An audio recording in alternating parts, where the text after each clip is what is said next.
जैसा कि last episode में हमने देखा कि ज़ियान डेजर्ट के अंदर उस मैप सेलर के पास आया था और वहाँ का माहौल गर्म बन गया था। मास्टर ज़ियान को बताते हैं कि ये ओल्ड मैन बहुत शक्तिशाली इंसान है, ये लेवल्स में तुमसे 2 गुना ज्यादा शक्तिशाली है और इसे हराना तुम्हारे बस की बात नहीं। ओल्ड मैन उसे वापस जाने को कहता है, लेकिन ज़ियान बिना मैप का फ्रैगमेंट लिए नहीं जा सकता था, इसलिए अब उन दोनों में फाइट होने लगती है। ज़ियान बहुत बुरी तरह से हारने लगा है क्योंकि ओल्ड मैन आइस स्कूप्स बना कर उस पर अटैक कर रहा था। ज़ियान बहुत कोशिश करता है लेकिन हमेशा हारता ही जाता है। ओल्ड मैन उसकी कोशिश को देखकर बहुत खुश होते हैं, लेकिन अब वो और ज्यादा नहीं लड़ना चाहते थे, इसलिए ज़ियान जब उस पर अपनी तलवार फेंककर अटैक करता है तो ओल्ड मैन उसकी तलवार को रोककर उस पर ही फुल स्पीड में फेंकता है। अब ज़ियान मरने ही वाला था, लेकिन तभी वो पर्पल विंग्स को निकालता है और आसमान में उड़ जाता है, जिससे उसकी जान बच जाती है। ओल्ड मैन उसके पर्पल विंग्स को देखकर बहुत चौंक जाता है क्योंकि ऐसा खजाना किसी किसी के पास ही होता है। वो समझ जाता है कि इस ज़ियान के अंदर कुछ तो खास है। ज़ियान अब ओल्ड मैन की ताकत को अच्छे से समझ लेता है और अपने मास्टर से बात करता है। ज़ियान अपने मास्टर की मदद लेकर उनकी व्हाइट फ्लेम का यूज करते हुए ओल्ड मैन पर अटैक करता है और अब इस बार ज़ियान ओल्ड मास्टर के डंडे को तोड़ देता है। ओल्ड मैन अब आइस टॉर्नेडो क्रिएट कर ज़ियान को उसमें फंसाने की कोशिश करता है, लेकिन ज़ियान और उसके मास्टर अपने पास का यूज करते हुए उस टॉर्नेडो के अंदर जाकर उसे खत्म कर देते हैं और ओल्ड मैन को ही व्हाइट फायर का यूज करते हुए आइस के अंदर जमा देते हैं। अब जमा हुआ ओल्ड मैन उसे कहता है कि मैंने वो मैप का टुकड़ा 2 हिस्सों में बांट दिया था और अब वो दूसरा हिस्सा भी मेरे पास है। अब ज़ियान को दूसरा हिस्सा लेने के लिए उन्हें आजाद करना पड़ता है, जिस पर अब ओल्ड मैन उसे अपना रियल इंट्रोडक्शन देते हैं। ओल्ड मैन का नाम ही बोतोंग है और ही पूरी दुनिया में फेमस आइस एम्परर है। ज़ियान ये सुनकर बहुत सरप्राइज होता है क्योंकि उसके सामने ये जो बुढ़ा आदमी खड़ा है वो आइस एम्परर है और ज़ियान ने अभी एक आइस एम्परर को हराया है। असल में कुछ समय पहले आइस एम्परर एक स्नेक मैन के ब्लड वाली लड़की से मिला। उस लड़की का नाम क्वीन मेडुसा है। क्वीन मेडुसा डॉहोंग्स लेवल के आखिरी चरण पर है, जिस वजह से ओल्ड मैन और उसकी फाइट जब हुई तब ओल्ड मैन तुरंत हार गया और तभी से ओल्ड मैन को एक श्राप मिल गया, जिस वजह से ओल्ड मैन की ताकत पर रेस्ट्रिक्शंस लग गए और उसकी ताकत कम हो गई। ओल्ड मैन अब ये चाहता है कि ज़ियान उसके श्राप को तोड़ने में मदद करे और अगर ज़ियान ऐसा नहीं करेगा तो आइस एम्परर उसे वो सेकंड फ्रैगमेंट नहीं देगा। वो ज़ियान को मनाने के लिए उसे एक रैंक 6 की पिल भी देने को राजी हो जाता है। असल में वो ज़ियान से ही कर्ज को तोड़वाने की रैंक 6 की पिल बनाने को कहता है और उसी से इसके इंग्रेडिएंट्स लाने को कहता है। ज़ियान पहले तो उसकी इस बात से मना कर देता है, लेकिन उसके मास्टर उसे समझाते हैं कि तुम्हें इसकी बात मान जानी चाहिए क्योंकि जो पिल तुम हासिल करोगे उससे तुम्हारी बहुत प्रगति होगी। वो फिर उसे वो जगह बताता है जहाँ रैंक 6 की पिल बनाने के इंग्रेडिएंट्स उसे मिल सकते हैं। उसे एग्जैक्ट जगह तो नहीं पता, लेकिन प्रोबेबिलिटी है कि इन मार्क की हुई जगह से एक जगह पर इंग्रेडिएंट्स जरूर मिलेंगे और वो मैप लेकर ज़ियान सीधे उन जगहों पर तलाश करने के लिए निकल जाता है। उसे सबसे पहले फायर एसेंस खोजना था। वो डेजर्ट में उन लोकेशंस पर जाता है जहाँ चलते चलते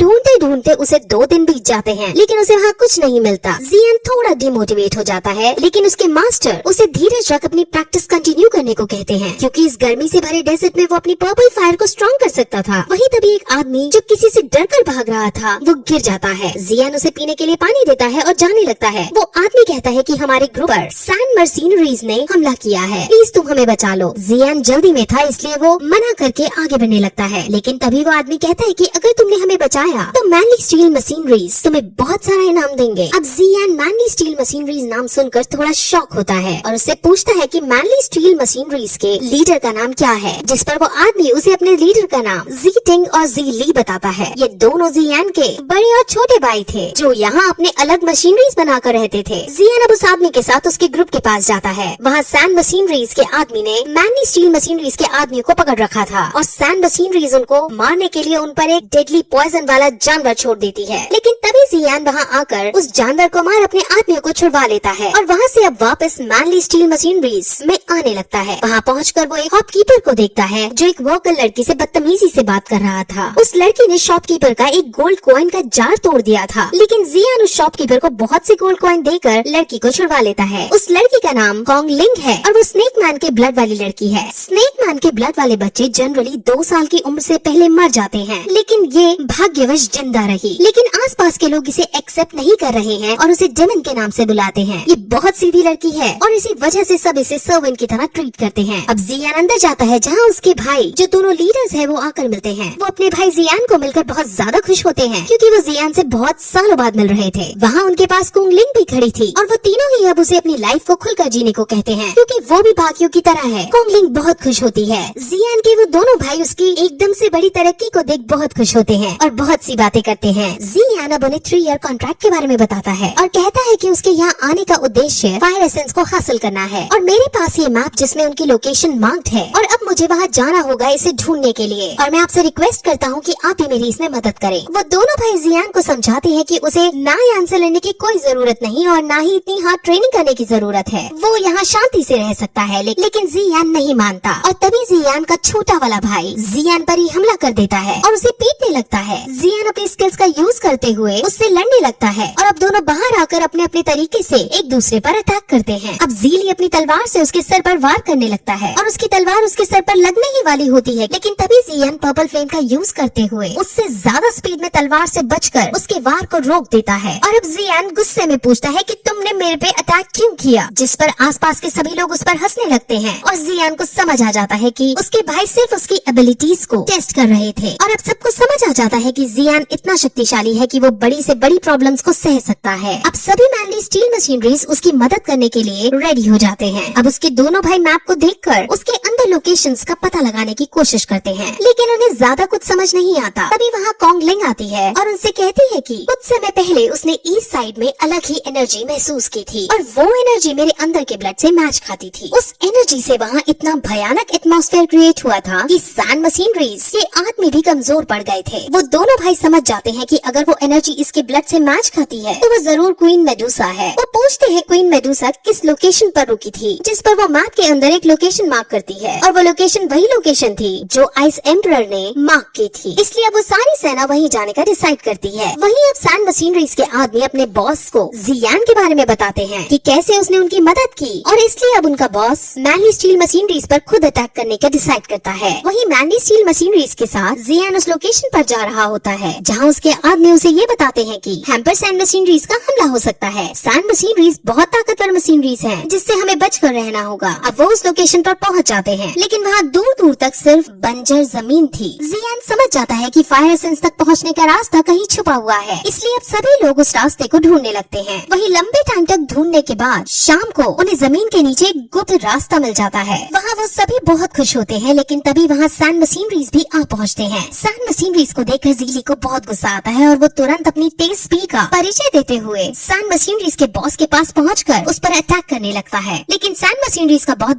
ज्यादा शक्तिशाली था और वो उसके अटैक से बचते हुए ज़ीली को दूर फेंक डालता है। अब जियान को बहुत गुस्सा आता है और वो अपनी तलवार को उठा सीधे सैंड मशीनरीज के उस आदमी के पास जाता है जो बॉस के कान भरा करता था। वो उस आदमी के पास पलक झपकते ही पहुंच जाता है और उस आदमी को टच करते हुए उसके प्राण निकल जाते हैं। अब सैंड मशीनरीज समझ जाते हैं कि जियान बहुत शक्तिशाली योद्धा है और इससे पंगे लेने का मतलब है अपनी मौत को बुलावा देना, इसलिए वो जियान से डरकर अपने पैर पीछे कर लेता है। जियान और उसके लोग अब उस गुप्त रास्ते से नीचे चले जाते हैं। वहाँ अंदर लावा था और उसके दूसरी तरफ लैंड थी। उन्हें समझ नहीं आता कि वो लावा को पार करके आगे कैसे बढ़े, लेकिन तभी जियान उसके अंदर कूद जाता है। सब काफी डर जाते हैं, लेकिन जियान एकदम अपनी पर्पल विंग्स का यूज करते हुए उड़ जाता है और दूसरी तरफ जाने लगता है। उसके दोनों भाई अपने भाई की इस एबिलिटी को देखकर बहुत सरप्राइज होते हैं। वहाँ उड़ते वक्त जियान के पीछे एक लावा मॉन्स्टर पड़ जाता है और जियान एक्सप्लोसिव स्टेप्स का यूज करते हुए उससे बचने की कोशिश करता है। वो मॉन्स्टर पर काउंटर अटैक करता है और मॉन्स्टर समझ जाता है कि वो जियान से नहीं जीत पाएगा, इसलिए मॉन्स्टर अब तुरंत जियान के भाइयों को मारने उनकी तरफ बढ़ता है। मॉन्स्टर उसके भाइयों की तरफ पहुंचता है, लेकिन तभी क्विंगली सामने आती है और उसके अंदर से कुछ एनर्जी निकलती है जो सीधे मॉन्स्टर को लगती है और मॉन्स्टर के माथे पर एक साइन बन जाता है और मॉन्स्टर चुपचाप लावा के अंदर वापस चला जाता है। जियान भी वापस आता है और ये सब देखकर बहुत शॉक होता है। क्विंगली फिर कहती है कि फायर एसेंस ढूंढने में वो उनकी मदद करेगी। वो फिर खड़ी होकर उन दोनों लावा मॉन्स्टर को बाहर बुलाती है। वो लावा मॉन्स्टर अब उस पर अटैक नहीं करते और यहाँ से उन सबको भी पता चल जाता है कि इस लड़की के पास 2 पेटल स्नेक्स की प्यूपल हैं। ये सिर्फ स्नेक्स मैन्स और ह्यूमंस के वंशज के पास ही हो सकते हैं। क्विंगली ने इसका ही यूज करते हुए उनकी कॉन्शियसनेस अपने अंदर कनेक्ट कर ली है, जिससे वो उसकी बात मानने लगे हैं। क्विंगली अब उन मॉन्स्टर से बात करके पता लगा लेती है कि फायर एसेंस लावा के अंदर मौजूद है। अब जियान और ज्यादा देर ना करते हुए लावा के अंदर कूद जाता है और उसके मास्टर अपनी स्किल्स का यूज करते हुए उसके आसपास चिलिंग बोन फ्लेम बना देते हैं। उसके मास्टर अपनी स्पिरिचुअल फॉर्म में उसके साथ है, जिस वजह से सिर्फ 1 घंटे तक ही चिलिंग बोन फ्लेम बना सकते थे। इसलिए जियान को अब जल्दी जल्दी लावा के अंदर से होते हुए फ्लेम एसेंस तक पहुंचना होगा। वहाँ अब उन्हें ट्रैवल करते हुए आधा घंटा बीत जाता है और जियान हिम्मत हारने लगता है और ऊपर वापस जाने लगा है, लेकिन वो दोनों लावा मॉन्स्टर उसे पकड़